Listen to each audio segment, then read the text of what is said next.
Boa tarde. Esse aqui é mais um dos eventos, né, dentro da nossa jornada de letras e da sexta semana de pesquisa em letras, né, evento promovido pela Unimontes, pelas coordenações, pelo PPGL, pelo Prof. Letras, né, um evento conjunto que congrega todo mundo, de todos os campos, né, e conta também com a ajuda dos nossos alunos, que são monitores, que estão trabalhando aí no backstage, né, se é que se pode falar assim. E hoje aqui a gente está para assistir a palestra do Márcio Jean, que é o nosso colega aqui da Unimontes, né? A palestra com o título de Essa de Queiroz, Personagem. Eu queria apresentar rapidamente o professor, né? Eu imagino que alguns conheçam, outros não. Eu conheço o Márcio há pouco tempo também, né, Márcio?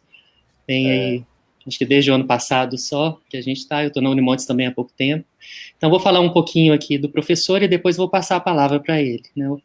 Ele é professor de literatura portuguesa da Unimontes, né, membro permanente do PPGL, de Estudos Literários, assessor do PIBID, CAPES da Unimontes, coordenador do grupo de pesquisa Teolinda Gerson e do grupo de leitura do museu, professor de patrologia na Faculdade de Teologia Imaculado Coração de Maria, da Arquidiocese de Montes Claros, membro pesquisador do grupo ESSA da USP, São Paulo, pelo CNPq, concluiu em 2017 pós-doutorado em Linguística Aplicada e Estudos da Linguagem pela PUC de São Paulo, e em 2019 concluiu pós-doutoramento em Estudos Literários pela Unimontes. É doutor e mestre em Letras pela Universidade de São Paulo, possui especialização em Teologia pela PUC de São Paulo e em Língua Inglesa pela Universidade Estadual Paulista, a Unesp.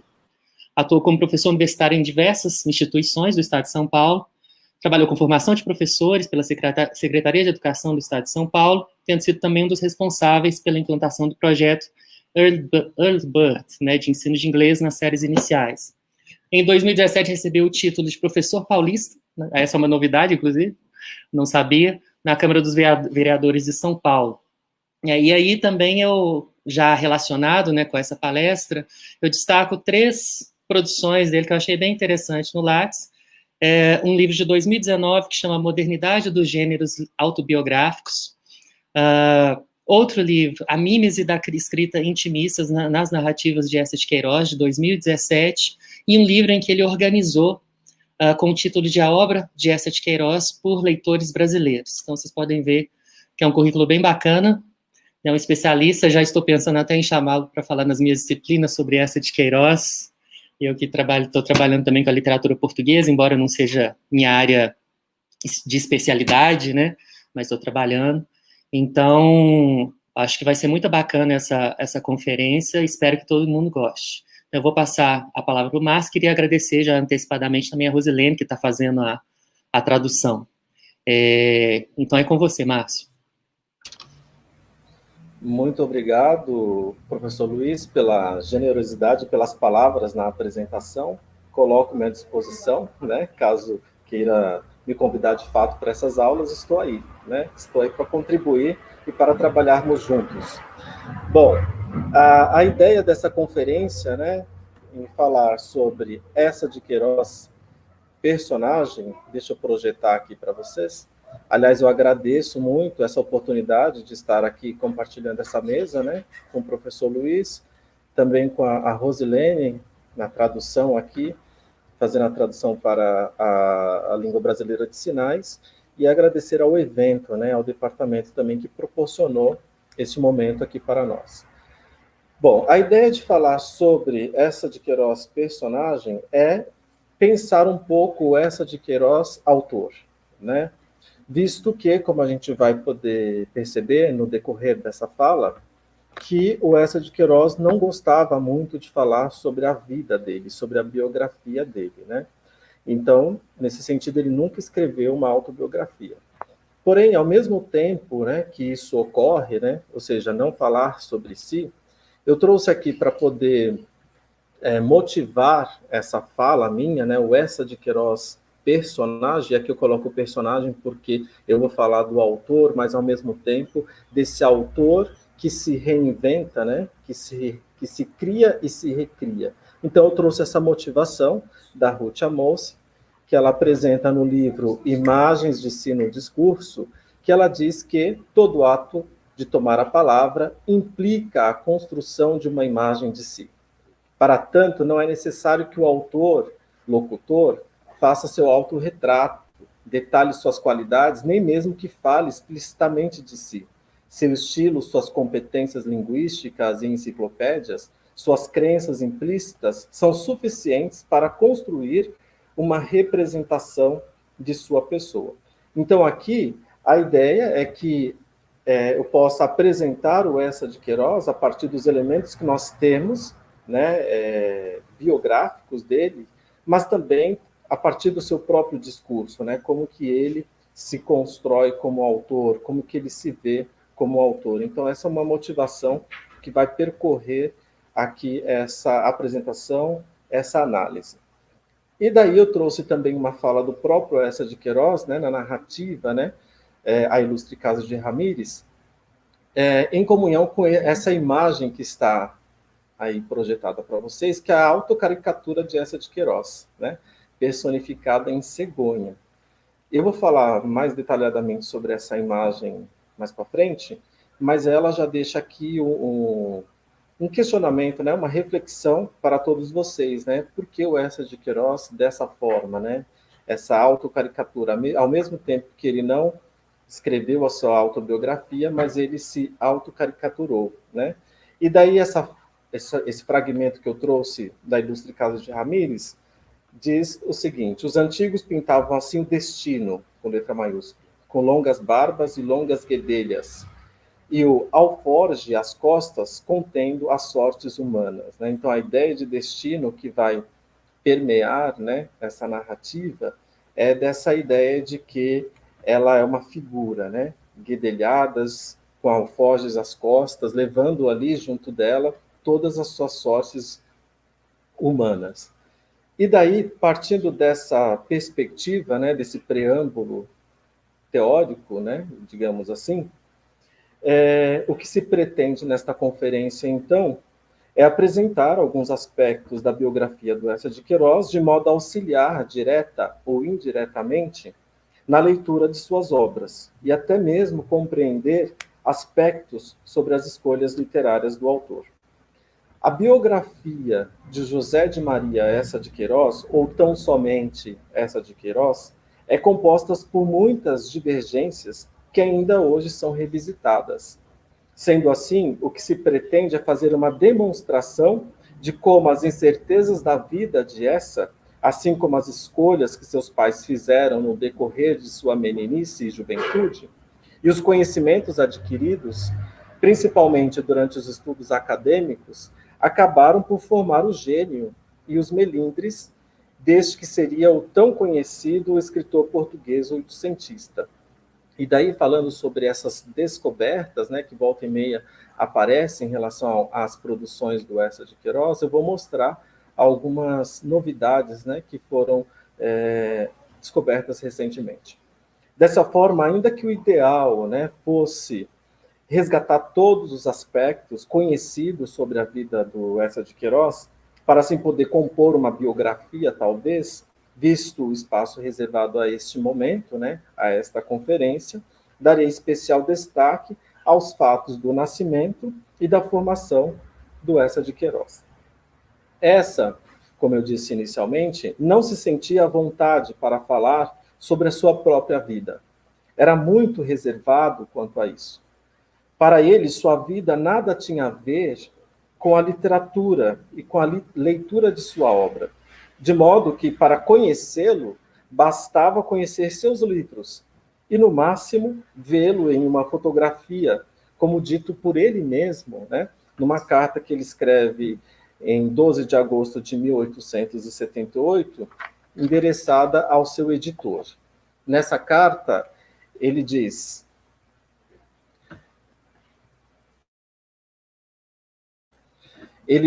cito, enquanto a biografia, o retrato que é necessário, segundo penso, é uma simples notícia biográfica, sem elogio nem vitupérios, dizendo de um modo claro os principais traços da minha carreira literária.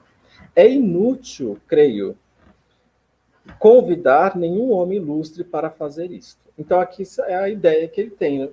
Não precisa, né, falar sobre a minha vida. As minhas obras bastam, né? Eu posso ser conhecido pelas minhas produções, eu posso ser conhecido por uma foto.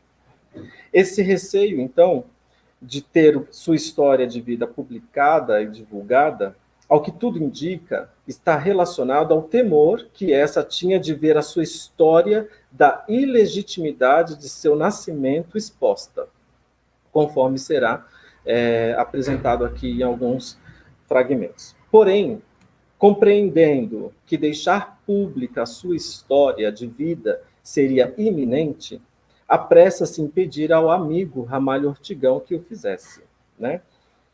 Então ele diz ao Ramalho, em carta, né? Esse fera, que era o editor, escreveu-me há tempos, dizendo de um tom paternal que ia encomendar a minha biografia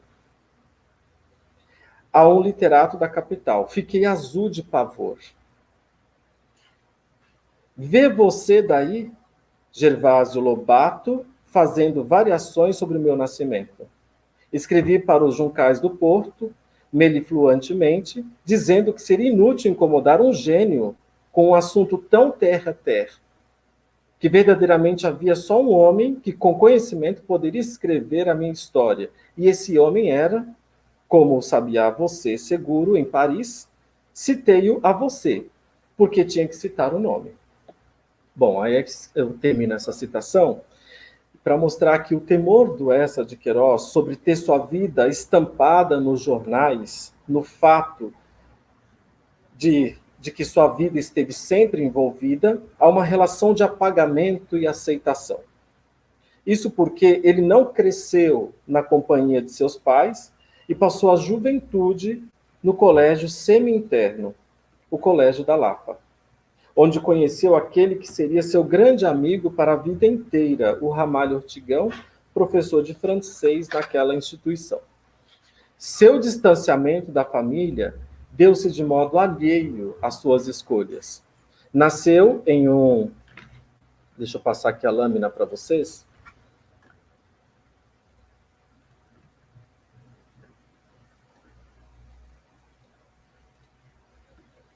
Pois sim.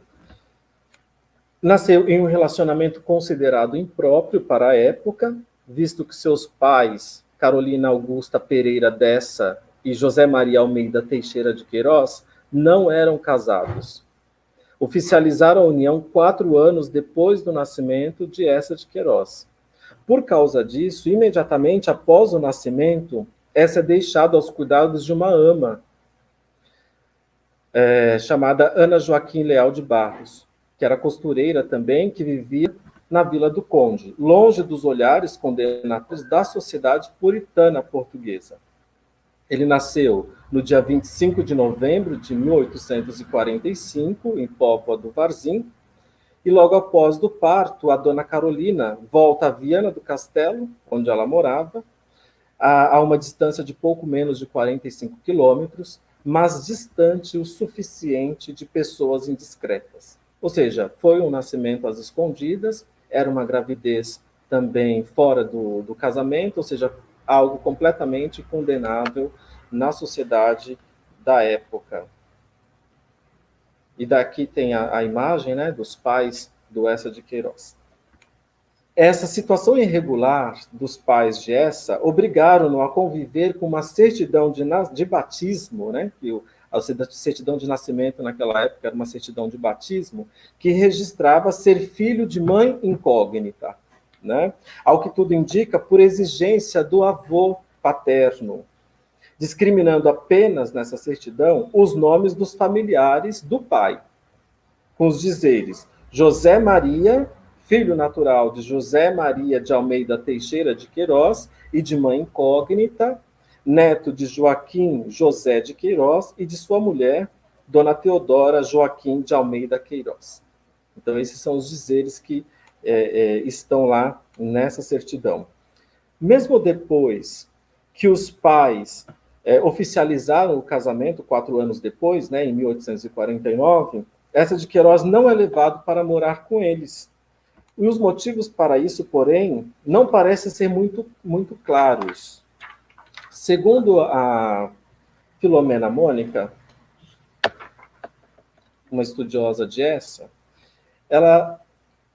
segundo ela apresenta o segundo argumento. Devido ao casamento dos pais, essa ficou automaticamente legitimada, né? Casou, então legitima o filho. Mas continuou a viver em Vila do Conde, na casa da ama, casada com um alfaiate. Carolina Augusta, a mãe, poderia ter ido buscá-lo. Optou, contudo, por não o fazer. Pode-se imaginar, hipótese benévola, segundo a Filomena Mônica, que o jovem casal não teria condições econômicas para sustentar a criança, dado que durante o cabralismo, mais precisamente em janeiro de 1847, o doutor Teixeira de Queiroz, pai do Essa, fora afastado, por razões políticas, do cargo de delegado de procurador real, que só viria a recuperar em 1851. Mas também é possível que Carolina Augusta estivesse tentando esconder o filho concebido antes do casamento. Né? Então, essa é a hipótese que a Maria Filomena Mônica apresenta sobre essa questão dos pais não terem ido buscar o Essa de Queiroz. Porém, o Campos Matos tem uma opinião menos romântica em relação a isso, e talvez mais assertiva que Filomena Mônica. Para ele, essa teria sido rejeitado pela mãe e muito presumivelmente não desejado pelo pai. Também dialoga com essa perspectiva de Matos João Gaspar Simões, afirmando que foi o grande traumatismo no gênio literário do escritor o ter sido renegado pela mãe, não é? Então, ou seja, isso marcou profundamente a história de vida do Essa de Queiroz e também a sua produção, né?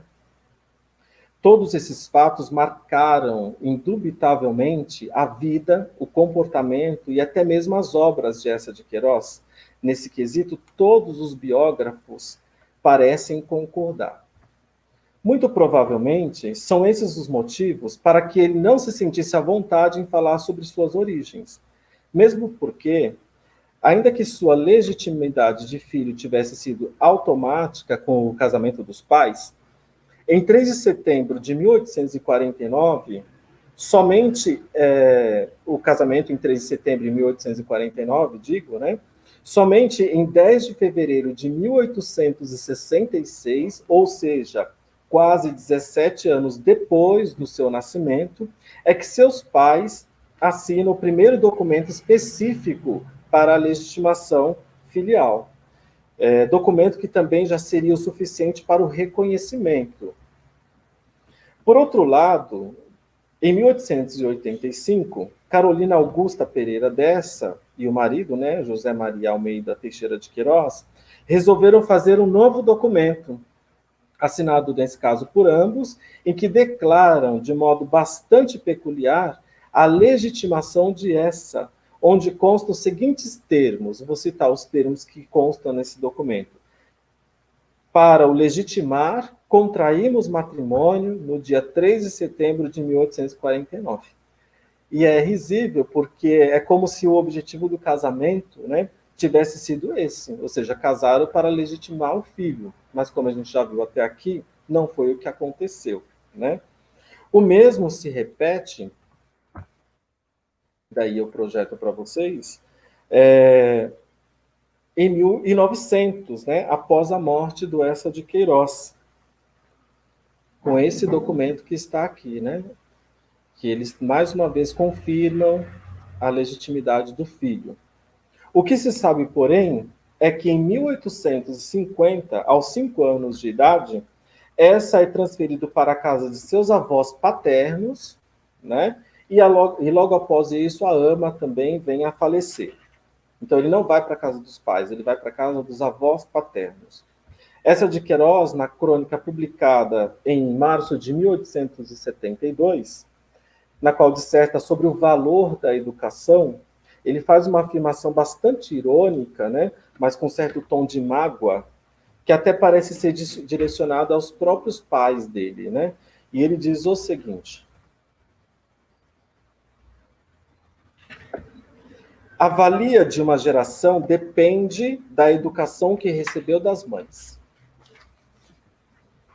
Na criança, como no mármore branco, a mãe grava. Mais tarde, os livros, os costumes, a sociedade só conseguem escrever. As palavras escritas podem apagar-se. Não se alteram as palavras gravadas. A educação dos primeiros anos, a mais dominante e a que mais penetra, é feita pela mãe. Os grandes princípios, religião, honestidade, bondade, é ela que lhe deposita na alma. O pai, homem de trabalho e de atividade exterior, mais longe do filho, impõe-lhe menos afeição. Né? Então, parece ser uma afronta, né? Uma ironia ao que diz respeito à educação. Então, como se vê nesse fragmento, ainda que...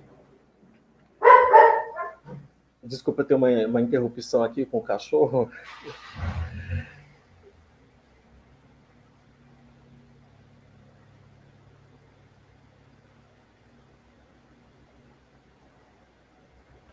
Bom, voltando, desculpe-me, como se lê nesse fragmento, ainda que a leitura das obras queirosianas independa do conhecimento da biografia do autor, né? Eu não estou querendo trazer aqui uma necessidade de conhecer a vida do autor para entender as suas obras, não é isso, né?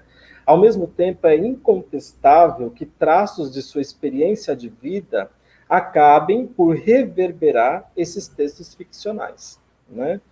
Então, apenas a título de ilustração, como uma metáfora da própria vida do Essa, como não se lembrar, por exemplo, né, da personagem Teodorico Raposo, protagonista do romance A Relíquia. E daí eu coloco aqui a imagem do Teodorico, né, desenhada pelo Marcati, né, numa releitura que ele faz da obra em quadrinhos, no caso. No início desse romance, A Relíquia, publicado em 1887, Teodorico, órfão aos 7 anos de idade, é transferido para a casa de sua velha tia, Dona Patrocínio, e lá fora criado por essa senhora beata e severa e a pavorosa Titi.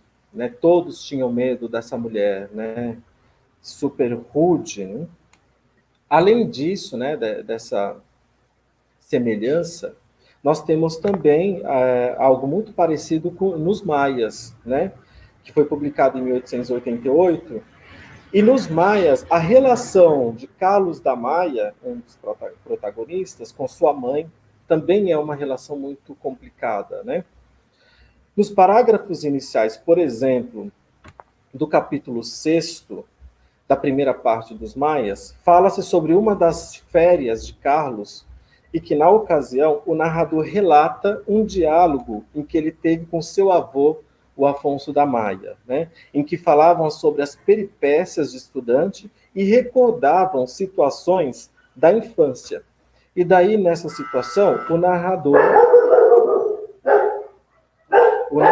apresenta os seguintes argumentos.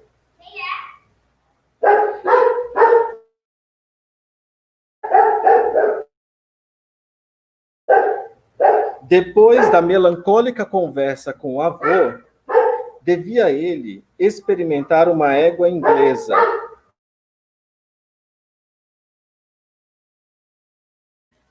E ao jantar não se falou senão da égua que se chamava Sultana. Só um instante, por favor.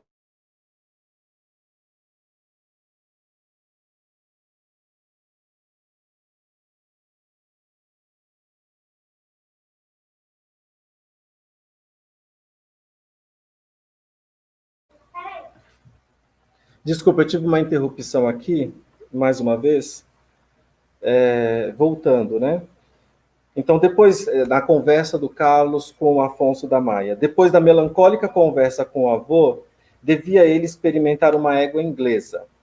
E ao jantar não se falou senão da égua que se chamava Sultana. E a verdade era que daí a dias tinha esquecido a mamã.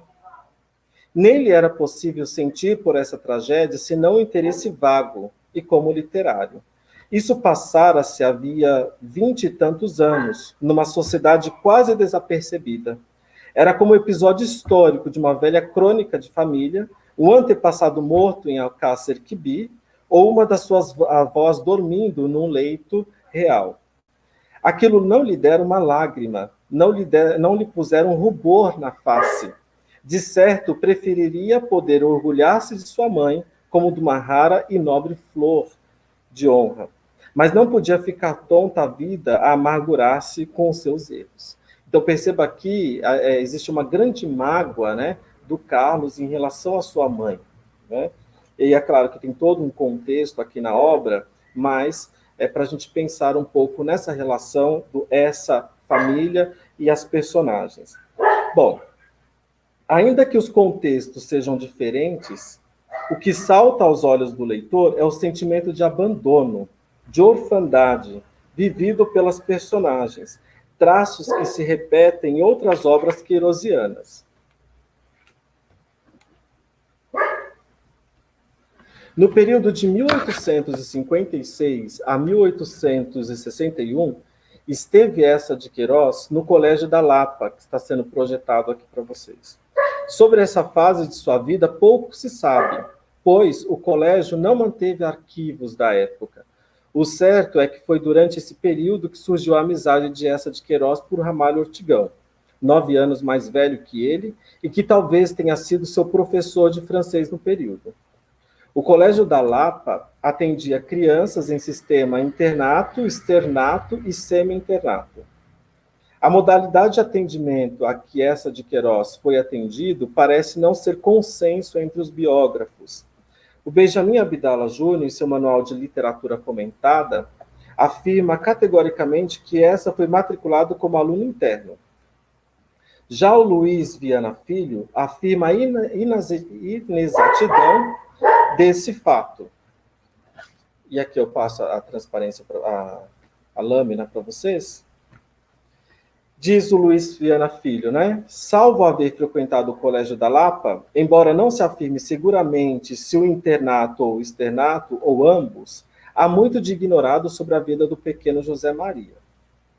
Já a Maria Filomena Mônica diz que ao chegar no Porto, os pais de Eça, que nessa altura ali viviam, decidiram inscrevê-lo como aluno semi-interno do Colégio da Lapa.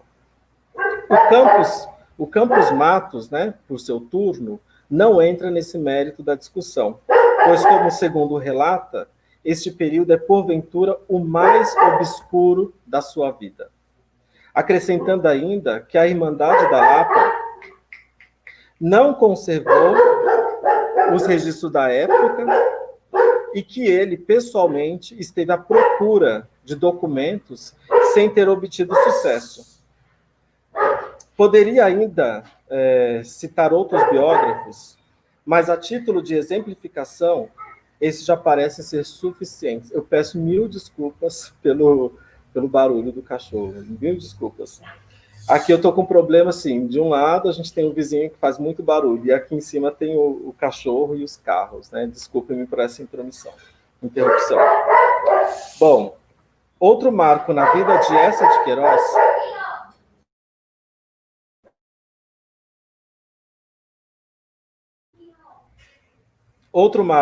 de Eça de Queiroz e que merece destaque é sua ida para a Universidade de Coimbra, em 1861.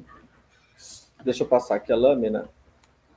Em 1861, onde ingressou no curso de Direito, estudando até o ano de 1866. Durante sua permanência na universidade, Eça não foi um aluno de destaque, mas nunca foi reprovado, cumpriu todo o curso no tempo esperado. Nesse tempo, conhece Antero de Quental, que na ocasião já cursava o 4º ano do curso de Direito. Essa estava no primeiro, portanto, né? E aí tem uma imagem do Eça e do Antero, para quem não conhece o Antero particularmente, né? O Antero liderava o movimento revolucionário da academia. E não só era um chefe, mas no próprio dizer do Eça, era um messias, né? Como recordou no In Memória, que escreveu ao poeta. Bom, A admiração de Essa por Antero durou toda a sua vida. Com ele, toma parte no Manifesto dos Estudantes da Universidade de Coimbra, a opinião ilustrada do país, né, em 1866, que foi dirigido pelo próprio Antero de Quental, depois da revolta dos estudantes na universidade. Também com Antero tornou-se leitor de Pierre Proudhon, e é no tempo da universidade que Essa de Queiroz terá uma nova visão de mundo, além das paredes das regras religiosas, né, do colégio. Ainda que também a Universidade de Coimbra estivesse submetida a esses desmandos na época. Mas com Antero e seu grupo, Essa desenvolve os caminhos da subversão e da crítica. É provavelmente desse período sua tomada de consciência sobre aspectos dos quais viriam a manifestar seus inconformismos, os pontos basilares para esses são os pontos basilares, não é, para a compreensão das obras de Essa de Queiroz. A principal polêmica desse período na universidade foi, porém, a questão Coimbra, né, que envolvia principalmente Antônio Feliciano de Castilho versus Antero de Quental e Teófilo Braga, né? Em breves palavras, Antero e Teófilo criticavam o romantismo do Castilho, que na visão deles estava ultrapassado, né? Esse debate foi tão importante, foi um divisor de águas para a época, que de repente, né, afirma a Filomena Mônica, intelectuais de todos os feitios consideravam seu dever tomar parte na controvérsia, né? E assim, vários escritores conhecidos se manifestavam a favor do Castilho, que era um poeta consagrado, um poeta bem mais velho, né? E dentre esses que se manifestaram a favor, estava aí o Camilo Castelo Branco, o Manuel Pinheiro Chagas, entre outros, né? Durante esse intenso debate, o Essa de Queiroz não tomou partido, em nenhum momento, provavelmente apenas tenha observado e acompanhado de longe. Porém, a participação ativa e decisiva do Essa de Queiroz foi nas conferências do Cassino Lisbonense, que ocorreu em 1871. É nesse evento que o Essa de Queiroz, de fato, estreia no mundo intelectual, posicionando-se criticamente frente à sociedade ao exercício intelectual da escrita. Em sua conferência intitulada A Literatura Nova, né, o realismo como nova expressão de arte, sendo esta a quarta conferência, o Essa propunha uma arte que fosse engajada às questões sociais. E dizia ele, né, uma arte engajada que pudesse promover um processo de desalienação e de libertação na medida em que era capaz de realizar e motivar a justiça social. Bom, é também nesse período que o Essa, junto com Ramalho Ortigão, vai escrever As Farpas, de 1871 até 1872, panfletos que faziam críticas à sociedade e aos costumes da época. Neles, várias vertentes do Portugal oitocentista são atacadas, né? Também, junto com Ramalho Ortigão, escreve O Mistério da Estrada de Sintra, né? Duas parcerias, grandes parcerias que eles fizeram, né? Ramalho foi o amigo mais íntimo do Essa de Queiroz, né? Até mesmo suas dificuldades criativas, seus problemas financeiros que eram constantes, Essa confiava ao Ramalho Ortigão, né? Esses movimentos revolucionários aos quais Essa de Queiroz se envolveu e as leituras com que teve contato foram cruciais para determinar o estilo de sua escrita e sua visão de mundo. O Essa de Queiroz casa-se, né, em 1886, no dia 10 de fevereiro, depois de renegar e muito, né, a questão do casamento, e chegando, enfim, à conclusão de que, segundo ele mesmo afirma em carta, né, endereçada ao Ramalho Ortigão, ele diz, né, precisava de uma mulher serena, inteligente, com uma certa fortuna, não muita, de caráter firme sobre um caráter meigo, que me adotasse como se adota uma criança, né? Então ele se rende ao casamento, essa é a esposa dele, né, Emília de Castro. Depois de casar-se com Emília de Castro Pamplona, né, filha do conde de Resende, com ela tem 4 filhos, né, Antônio Essa de Queiroz, Maria Essa de Queiroz, Alberto Essa de Queiroz e José Maria Essa de Queiroz. E depois de conquistar um sonho que ele tinha de ser cônsul em Paris, em 1888, o Eça de Queiroz morre em sua residência na França no ano de 1900. E daí, sobre a morte do Eça de Queiroz, que ocorre em 16 de agosto de 1900, né, tem aqui uma publicação que veiculou na época, né, sobre o funeral do Eça de Queiroz, que foi trasladado da França para Lisboa de navio, né? E aqui está o atestado de óbito, né? E o motivo da morte é incerta, né? Há alguns que dizem que foi insuficiência respiratória. Então existem ainda muitas especulações e nenhuma resposta plausível, né, sobre a morte do Eça de Queiroz. E aí, só para a gente ir passando para a finalização, né, eu trouxe aqui algumas coisas sobre o Eça de Queiroz que foram recentemente descobertas e publicadas em 2016, que foram um álbum, né, do Eça de Queiroz. O que eram os álbuns no século XIX? Daqui eu trago uma explicação da Irene Fialho, que foi a responsável por organizar esse álbum, né, e essas notas do Eça de Queiroz. Bom, no século XIX, os álbuns serviam, né, sobretudo para as meninas e senhoras fazerem suas coleções de autógrafos, ou seja, arquivos de frases, pensamentos, poemas, pinturas, partituras, que eram ali registradas, né? Lembra muito o caderno de recordação que tinha antigamente, né? Pelo menos quando eu era criança, eu lembro que as minhas irmãs faziam um caderno de recordação, pedia para os amigos anotarem, escreverem, né, para deixar ali de lembrança. Esse álbum ele tinha esse mesmo propósito, né, de pegar assinaturas, né, de celebridades, pessoas importantes da família, amigos, e ali eram registrados. Foi encontrado, então, o álbum do Eça de Queiroz, né? Só que esse álbum não tem ali especificamente assinaturas de outras pessoas. Tem algumas, mas nesse álbum ele tem muita produção própria e produções diferentes das que a gente está acostumado a ver sobre Eça de Queiroz, né? Então temos gravuras, tem poemas, tem partituras, tem várias coisas interessantes lá. Então é uma faceta pouco conhecida do Eça de Queiroz, né? E são desenhos e textos inéditos, muitos deles, outros conhecidos, mas tem muitos inéditos.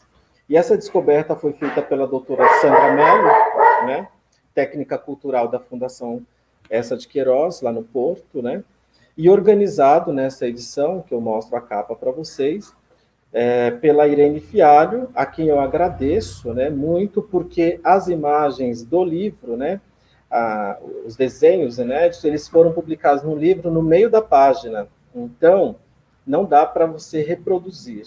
E daí eu pedi para ela, né, as imagens para que eu pudesse mostrar hoje para vocês nessa conferência, e ela gentilmente me cedeu, né, então eu agradeço e deixo registrado aqui também esses meus agradecimentos.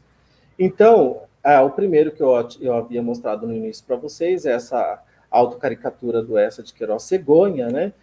E não tem nenhuma explicação, né, do próprio Eça, mas a Irene Fialho registra aqui um comentário que ela diz, né? Trata-se de uma cegonha com o rosto do retratado, refere-se à magreza do autor, simbolicamente a sua esfinge, né, enquanto criador de textos literários. E aí, pensando numa outra perspectiva, tendo em vista que o Eça de Queiroz gostava muito da cultura oriental, né? Tinha um conhecimento, ele foi, inclusive, ao Egito em 1869, no final de 1869, para a inauguração do Canal de Suez, né? Ele fica lá até dia 3 de janeiro de 1870, então, e faz muitas anotações, né? E essas anotações foram publicadas posteriormente como O Egito, né? Então, sabendo desse conhecimento do Eça, eu pesquisei, fui atrás, né, do porquê uma cegonha, né? Então, simbolicamente, a cegonha no Extremo Oriente é o símbolo da longevidade, né? No Egito Antigo era considerado símbolo da gratidão dos filhos, porque se dizia que os filhos alimentavam os pais. E daí eu acrescentei, seria uma ironia, né? Então, a longevidade, porque de fato, com a sua obra, o autor não morre, ele sobrevive, né? E depois, sobre se alimentar, né, os filhos que alimentam os pais, talvez eu fiquei pensando nessa ironia, porque os pais ficou... quantas vezes, né, eu falei que os pais assinaram documentos, né, para legitimar o filho. E isso foi quando? Depois que o filho começou a publicar, né, depois que o filho veio a ser conhecido. Então, é uma intervenção que eu estou fazendo, né, pode ser que tenha outras explicações, mas é uma hipótese que eu apresento para vocês. Além dessa autocaricatura, tem essa outra aqui também, né, ele carregando a cruz, né, então, ele tem uma legenda, né, escrita pelo próprio Essa no pé da página, não dá para ver muito bem aqui nessa reprodução, no livro está muito claro, né, José Maria levando a cruz para o consulado. Essas são palavras do Essa, né? Lembrando que o desejo dele era ir para Paris, e aqui ele está indo para a Inglaterra, né? E Inglaterra e Portugal tinham vários problemas, né, políticos, econômicos na época. Então ele coloca aqui, né, Jesus Maria levando a cruz para o consulado, né? Jesus Maria como José Maria, né? E aí tem uma brincadeira, uma ironia presente, né? Além dessa, né, tem dessa e de outras imagens que estão presentes nesse álbum, tem um poema heróico, cômico, né, escrito pelo próprio Eça de Queiroz, chamado A Ramalhada, e foi composto em 1884. Segundo o próprio Eça, né, esse poema faz uma alusão à viagem do Ramalho Ortigão aos Países Baixos. Então, aqui do lado esquerdo, né, da tela, tem a transcrição com a letra do próprio Eça de Queiroz, né? E aqui do lado tem a reprodução dele, né? Então ele coloca como uma epopeia em 2 cantos, né? Então, pata aqui, pata colar, ele aí vai o ortigão, em andadura ligeira, na mão esquerda a carteira, na direita o bengalão. Pata aqui, pata colar. E daí ele segue, né? O que é só para mostrar, não vou fazer uma análise, mas é para mostrar essa novidade da produção do Eça de Queiroz.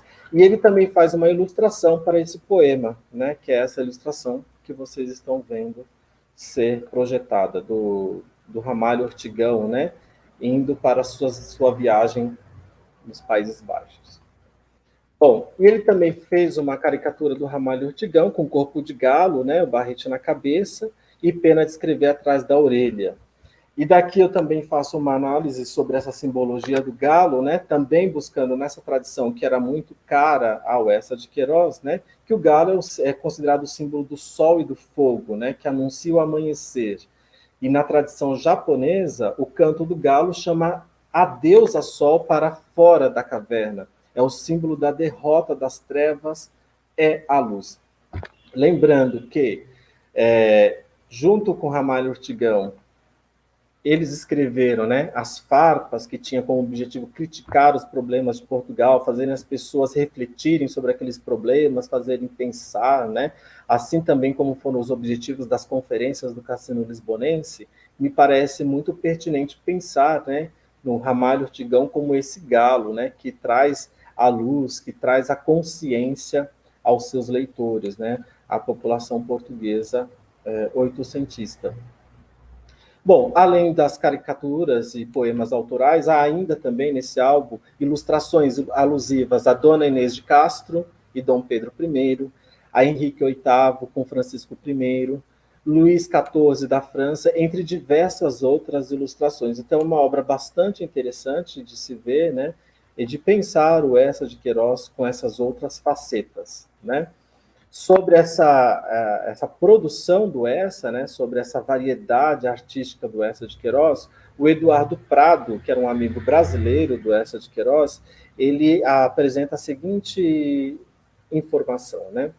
Bom, e comparação também, né? Mais feliz que Balzac, que quando tinha de encaixar versos nos seus romances, pedia auxílio dos amigos poetas, Eça de Queiroz, quando tem de pôr versos na sua prosa, fala-os em casa, tão bem como a maioria dos que se dão a essa especialidade, às vezes sublime e não raro. Mostra nisso a mesma extraordinária habilidade com que faz tudo o que se revela na sua prontidão e facúndia em improvisar extraordinaríssimos desenhos. quase todos os personagens dos seus romances, ele os desenha e ficam ali na memória como tipos imutáveis. Então, olha, o Eduardo Prado tinha conhecimento dessas habilidades do Eça de Queiroz, não é? Então, só para a gente concluir, né, não concluindo, porque aqui são provocações para a gente pensar e até promover uma discussão, o Eça não foi apenas o escritor realista, ele foi o escritor realista, mas não só, né? Há de se descobrir quem foi Eça de Queiroz, esse personagem Eça de Queiroz, essa figura Eça de Queiroz, né? Autor da mais sublime maestria, há muito ainda a ser estudado, mesmo depois de 120 anos de sua morte. Artista de múltiplas faces. Muito obrigado a todos pela paciência. Peço mais uma vez desculpas pelas interrupções, né? Mas o trabalho em casa tem tido também esses probleminhas. Muito obrigado. Eu passo a palavra ao professor Luiz.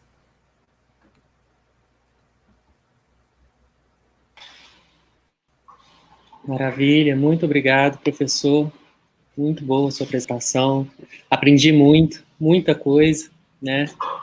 Como eu disse, eu não sou um especialista da literatura portuguesa e é sempre bom escutar os colegas, né? Na universidade, a gente é meio que atropelado pelas aulas, pelos relatórios, pelos documentos, né? E acaba que a gente não tem a oportunidade de ter essa troca, né? Troca de pesquisa, ouvir o colega, né? Entender o que ele faz. Eu acho que esse evento tem, entre outras qualidades, essa talvez seja a mais importante, né? A oportunidade de ouvirmos uns aos outros e contribuir também, de certa forma. Então, maravilha. Eu vou, né, acompanhei a sua, aqui no backstage, né, que a gente tem um backstage, fica ali atrás, e acompanhei a sua apresentação. Queria falar primeiro que o cachorro, na verdade, talvez só te atrapalhe mais você do que quem está assistindo, né? Porque para quem está assistindo o som não é tão alto assim, né? Agora, talvez aí para você o cachorro, a insistência dele em participar, né, atrapalha um pouquinho assim a concentração. Mas não se preocupe, que foi ótimo, não há nenhum problema. E aí eu queria, né, já começar, também falar aí para quem está no chat, quiser mandar uma pergunta, a gente está acompanhando aqui para direcionar essa pergunta para o professor. Mas eu queria começar assim com uma provocação também sobre a sua apresentação, né? A gente sabe que a crítica biográfica, né, ou a crítica voltada para o autor, que esteve em voga durante muito tempo, principalmente ali no final do século XIX, estava ligada muito ao movimento romântico, e ela, no século XX, principalmente com o advento, né, do que a gente chama de teoria da literatura, a crítica biográfica ela passou a um segundo plano, né? Há depois até um momento de uma certa recuperação com a crítica genética, que é essa que se volta para os documentos, para as versões do texto, né, para os rascunhos, e entre outras coisas, mas principalmente com o estruturalismo e pós-estruturalismo, a ideia do autor, né, ela foi quase que, de certa forma, apagada da teoria. E aí, na sua apresentação, você retoma mesmo essa ideia do autor. E eu tenho notado, em muitos trabalhos recentes, essa retomada do autor de outra forma. Aí eu queria que você comentasse, né, como que você percebe essa mutação nos trabalhos de hoje, que tentam retomar a ideia da autoria, né, de outra maneira. A sua provocação no final também eu achei muito interessante, né, de que ele não é apenas um autor realista, e que, na verdade, o próprio realismo ali pode ser um grande truque, muitas vezes, né, essa tentativa dele também de controlar a biografia, entre outras coisas. Então, assim, eu queria só que você comentasse isso, né, como que você vê hoje esses tipos de trabalho que estão retomando o lugar do autor na crítica literária. Essa é uma boa provocação, porque é, de fato, algo que eu tenho percebido também bastante, né, nos estudos. E como eu faço estudos sobre autobiografias, né, inclusive foi essa a tese, né, que eu defendi no doutorado, eu pensei na autobiografia da personagem de ficção, né? Então, talvez o grande risco seriam os extremos, né? Em resumir o autor à sua obra, né? Ou seja, aquilo que o autor é e obrigatoriamente está ali, não é? Ou também simplesmente ignorar que existe um autor pensante, né, dentro de uma cultura completamente engajado. Então, daí a gente tem os extremos. Mas eu acredito que a tendência que tem sido desenhada, né, agora, e que é uma coisa que eu penso muito, é pensar esse autor que se revela no texto, né? Uma vez, numa aula de uma disciplina de doutorado que eu tive com o Benjamin Abdallah Júnior, e na época ele era responsável pela nossa área na CAPES, ele dizia que ele via muito problema nos projetos de pesquisa que partia de uma teoria para tentar aplicar aos romances, né? Aplicar à literatura. E que o movimento tinha que ser o contrário, né? O que o texto está me apresentando como teoria, e a partir disso pensar, né, a teoria. E eu acredito que seja esse movimento, né?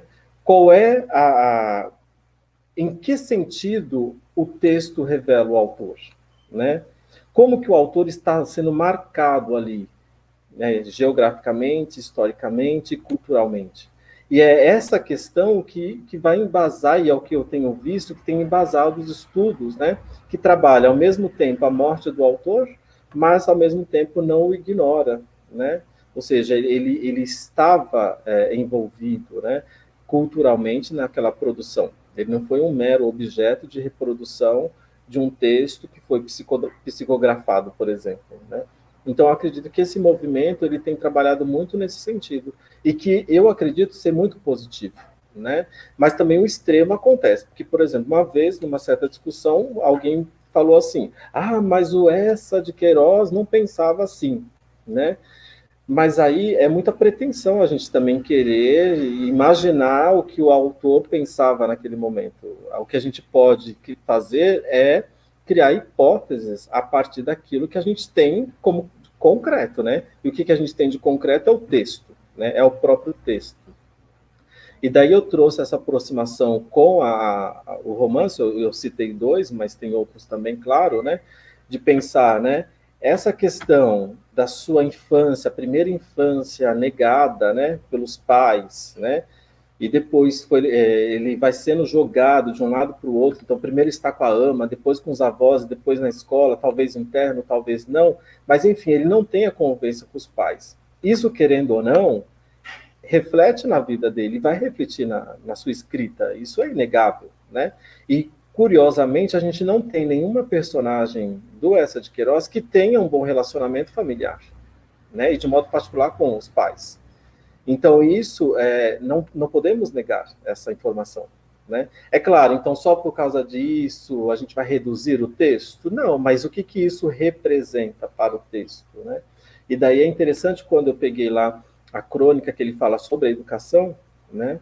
E é uma crônica muito interessante, só peguei um fragmento, que ele vai falar, olha, o que a criança tem, né, para formar o homem, né, o cidadão do futuro, a mulher do futuro, ele acreditava, para ele isso era certo, tinha que vir da mãe e do pai, nessa ordem, né, da mãe e do pai, né? E isso acaba refletindo nos seus romances. Então, são evidências que são absolutamente possíveis de serem analisadas. Então, eu penso dessa forma. Acho que a teoria tem trabalhado muito de uma forma muito mais aberta, né? Essa questão dos estudos culturais trouxeram, né, essa abertura de paradigmas.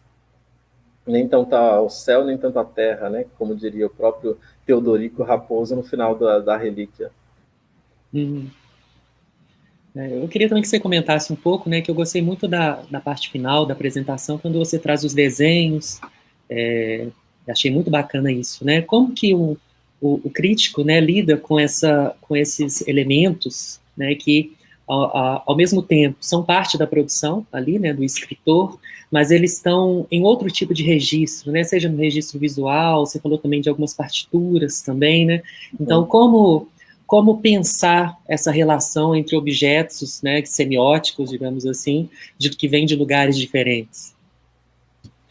Então, a questão especificamente do Essa, né, assim como todos os outros autores canônicos, né, que tem uma expressividade muito grande na área, é que a gente acaba esbarrando numa doxa, né?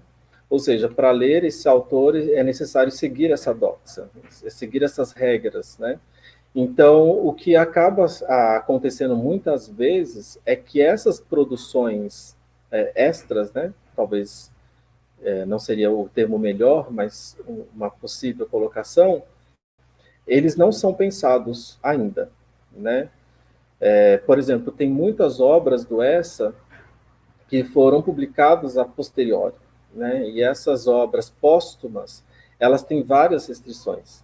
O próprio texto que eu citei, né, oralmente, sobre o Egito, né, as notas de viagem do Essa, elas ainda são uma incógnita, porque quem organizou foi o filho dele, né? E então, ainda tem dúvidas de alguns textos, se todos são do Essa, se houve intervenções.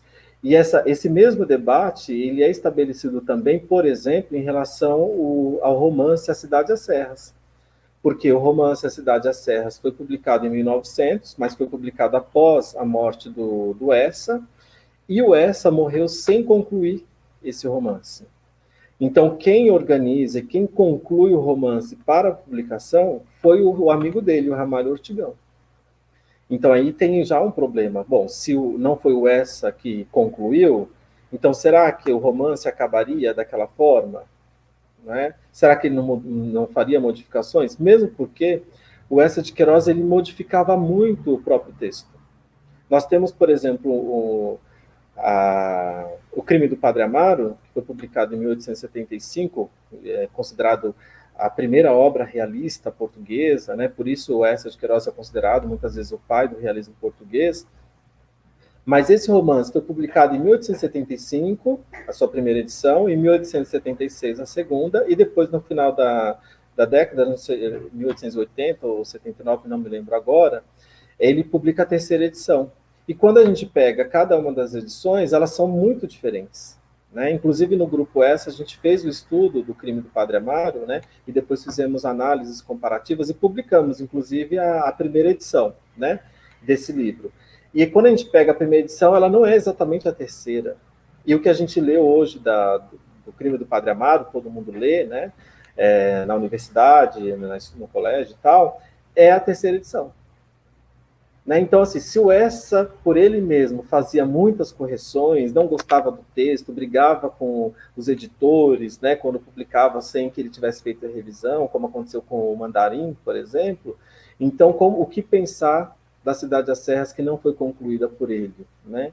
E daí, o que pensar sobre essas outras obras póstumas? Então, existe ainda uma resistência. Né? Quando se fala... Eu tinha um professor na universidade, na USP, que ele dizia assim, quando se fala do Eça de Queiroz, quando se fala do Machado de Assis, esses grandes nomes, as viúvas todas dele se levantam para dizer que não é isso, né?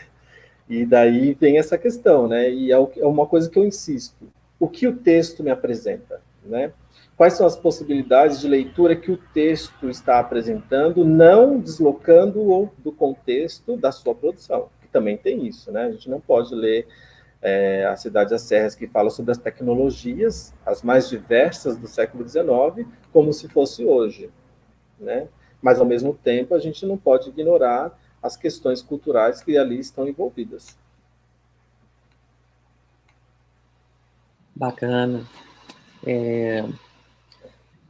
Eu só fazendo um comentário, né? Eu também ouvi, não sei, há muito tempo, ainda quando eu estava na graduação, lembro de um professor até falando sobre as edições das obras do Machado de Assis, que algumas edições, que foram edições póstumas, o editor, inclusive, modificava o texto, porque ele entendia, né, que aquelas inversões sintáticas, aqueles jogos que muitas vezes ele fazia, não eram apropriados, ou não era uma linguagem, né, que se esperava. Então, a gente também tem até essas intervenções póstumas, né, que a gente vê no texto, que são mais comuns do que a gente imagina. Uhum. Eu vou passar aqui para o chat, né, aí o professor fique à vontade para comentar. A Irene comentou aqui, né, penso às vezes que o estar no internato na Lapa e mesmo o processo de rejeição materna se revela em suas obras. O que acha, Márcio? Eu acho que é super possível, né? É o que a gente vê, é o que eu comentei há pouco, né? Isso está muito presente em todas as narrativas. O relacionamento familiar é sempre problemático. E isso também reflete o Portugal do século XIX, né? É uma cidade civilizada, vamos dizer assim, mas que com isso traz todos os seus problemas, né? De relacionamento, de família, né? Do que se pensa na época. Mas sim, acredito que sim. Certo. Passando aqui mais para frente, a Késia comentou aqui, ela disse o seguinte: essa de Queiroz afirmava: o realismo é a anatomia do caráter, é a crítica do homem, é a arte que nos pinta a nossos próprios olhos para nos conhecermos. Isso ele falou na conferência do Castelo Lisbonense, né, quando ele vai falar sobre a literatura nova, em contraponto ao romantismo que ele vai criticar, né, que é a apoteose dos sentimentos. E daí ele cria essa estética realista, né? Cria não, ele traz para o pensamento português essa estética realista que em França já estava sendo discutida há tempos, né? Um último comentário. Não, pode continuar. Só uma coisa. Porque sempre tem um lag, né? Imagina. É interessante quando a gente pensa nessa questão da anatomia do caráter, né? E foi isso que muitas vezes deixou de lado duas obras muito importantes do Eça de Queiroz, e que tem uma predileção assim, muito especial, que é justamente A Relíquia e o Mandarim, né? Porque essas duas obras são as únicas que são narradas em primeira pessoa. Então, se a narrativa ela é realista, né, vai mostrar o que está errado, vai trazer a crítica, como é que isso poderia ser desenvolvido em primeira pessoa? Então, muitas vezes, durante muitos anos, décadas, né, essas duas obras foram sempre relegadas, né? E foi também um exercício que eu tentei desenvolver no meu doutorado, para mostrar como elas poderiam ser realistas, né, mesmo sendo em primeira pessoa, né, mesmo tendo um discurso autobiográfico, a partir da personagem de ficção. Pois sim, Luiz, desculpe-me. Não, é porque, para quem aí está assistindo, né, porque a gente tem um lag, sempre tem um lag, né, um atraso, que cria esse descompasso aí na fala, aí às vezes ela se sobrepõe.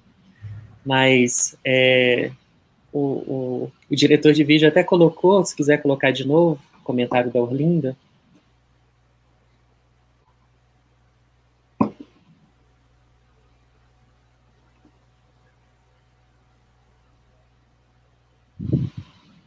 Ela diz aí, né, que embora percebemos pela exposição a questão da ausência desta autobiografia, pensamos a literatura na tentativa de explicar a vida.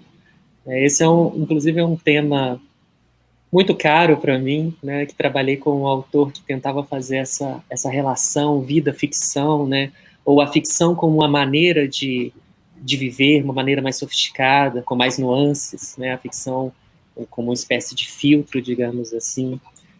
Aí se quiser comentar essa relação, no caso do Eça de Queiroz. Eça de Queiroz pensava a vida, né? Tanto que ele queria escrever o romance da sociedade lisboeta, né? Ele tinha esse projeto que ele começa com os maias, né? Fica quase 10 anos escrevendo os maias, mas depois ainda ele acaba não conseguindo concluir, né, esse projeto dele. Mas eu gosto muito dessa ideia de pensar a autobiografia por meio dos próprios textos, né? Por meio do próprio romance, do texto ficcional. Isso diz muito, né? Por isso que eu gosto muito dessa fala da Ruth Amouse, né? Que ela nos traz essa lucidez, né? Olha, não é preciso eu falar de mim para que você me conheça. Basta você ler o que eu escrevo, né? O Benjamin Abdallah Júnior também tem um texto que ele vai dizer, inclusive o Silviano Santiago também concorda com isso, que ele vai dizer que quando se escreve, a gente escreve muito mais do que aquilo que a nossa racionalidade permite escrever.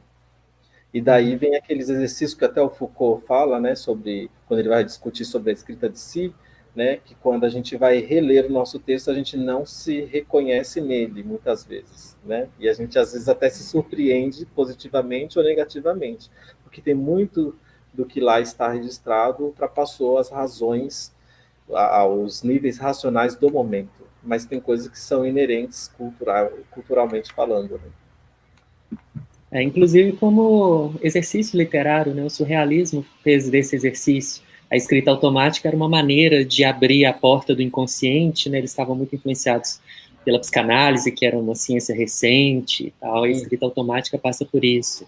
E aí isso me lembrou até o Artaud, né? O Antonin Artaud, quando ele estava falando sobre a escrita dele, ele tinha uma escrita obsessiva, hoje, né, a gente tem mais de 26 volumes da obra completa dele, muitos escritos assim que não chegam nem a ser obras, né, mas são aquelas coisas esparsas, e uma das frases que ele usou é que ele falava que as minhas palavras ensinam o meu pensamento, né, que é esse exercício dialético com escrever,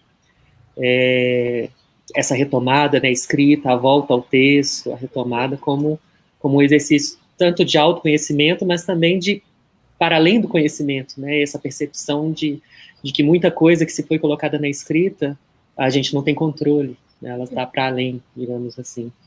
E até em acréscimo a isso, né, voltando ao Michel Foucault, que vai dialogar com essa perspectiva que você está apresentando, ele vai dizer que a escrita nos ajuda a nos construir, né, a construir a nossa identidade, né, com essa escrita, leitura, retomada, escrita, né, ainda que se escreva para um autor imaginário, né, e ainda que o leitor seja você mesmo, né, o leitor imaginário, e que esse leitor possa ser você mesmo, né, nesse sentido.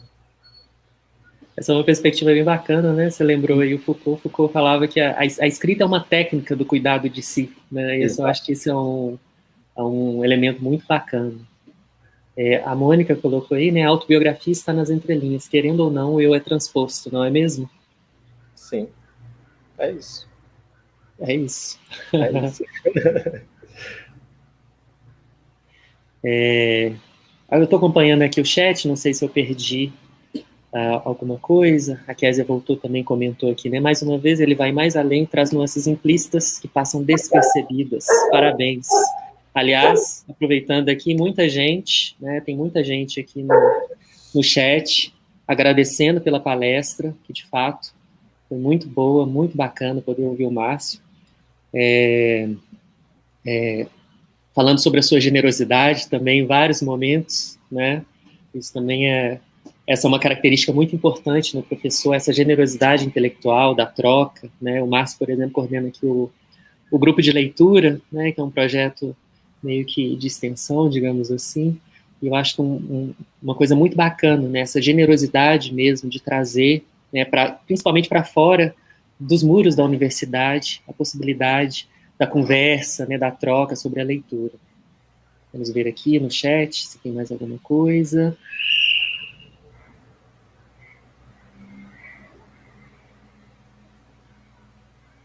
Acho que ninguém mandou mais nenhuma observação, não. Aí, eu passo, então, a palavra para você. Você quer fazer alguma consideração final, fazer alguma observação? Quer desenvolver algum ponto que você acha bacana falar? A gente tem tempo. Não o evento A gente vai até amanhã discutindo, desenvolvendo pontos aqui, né?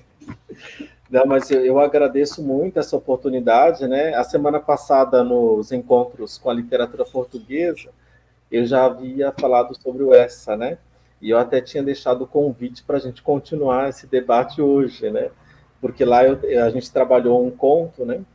A morte de Jesus, e eu falei assim, olha, vamos semana que vem para a gente ver outras perspectivas.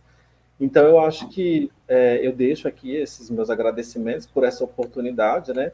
Essa de Queiroz, como eu disse, né, no final da minha fala formal, é um autor ainda a ser desvendado em vários aspectos, né? E ainda que exista uma certa doxas de leitura, né, sobre a obra do Essa, né, a ponto da gente escutar negativas, né, não é assim que se lê, de tal forma, mas eu acho que quando a gente tem convicção, né, a partir daquilo que o texto apresenta, tudo é possível, né? Eu acredito muito, né? O texto, ele nos apresenta os elementos para análise, para estudo. Se não fosse assim, né, a investigação do texto, o estudo do texto literário estaria fadado ao fracasso, né?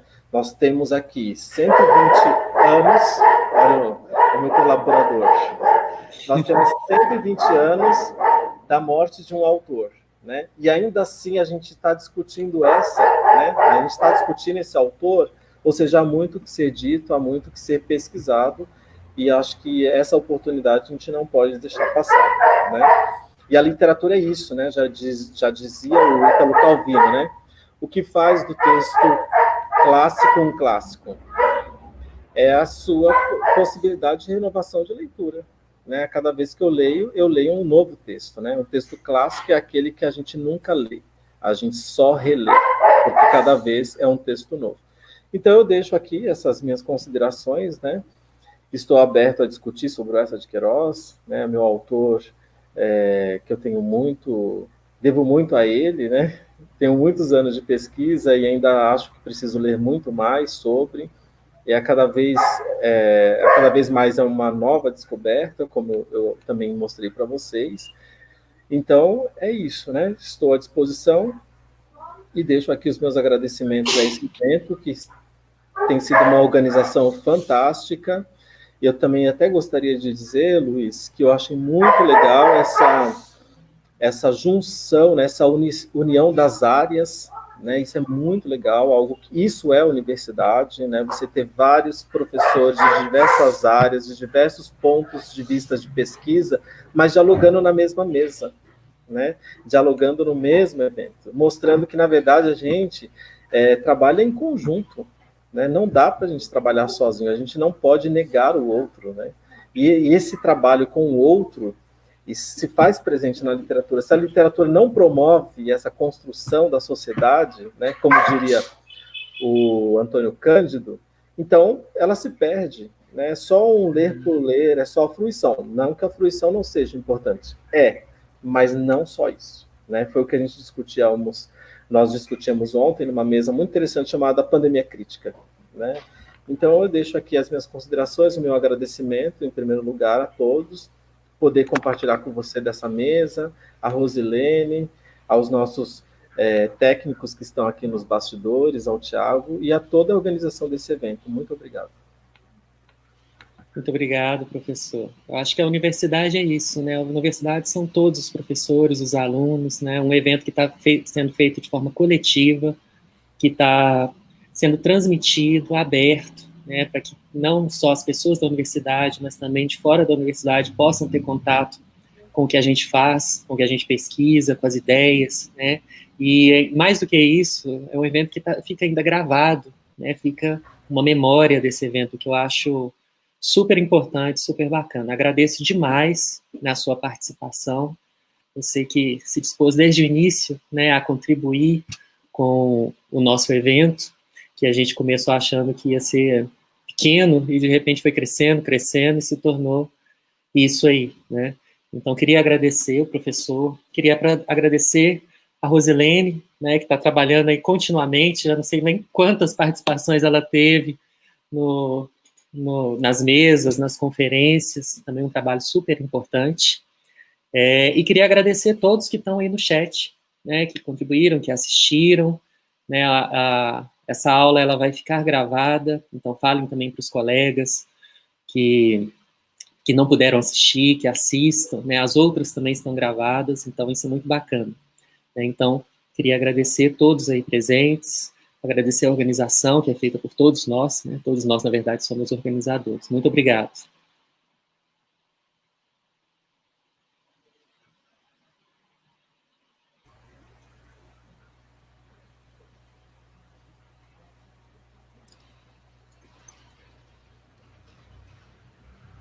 Acabou?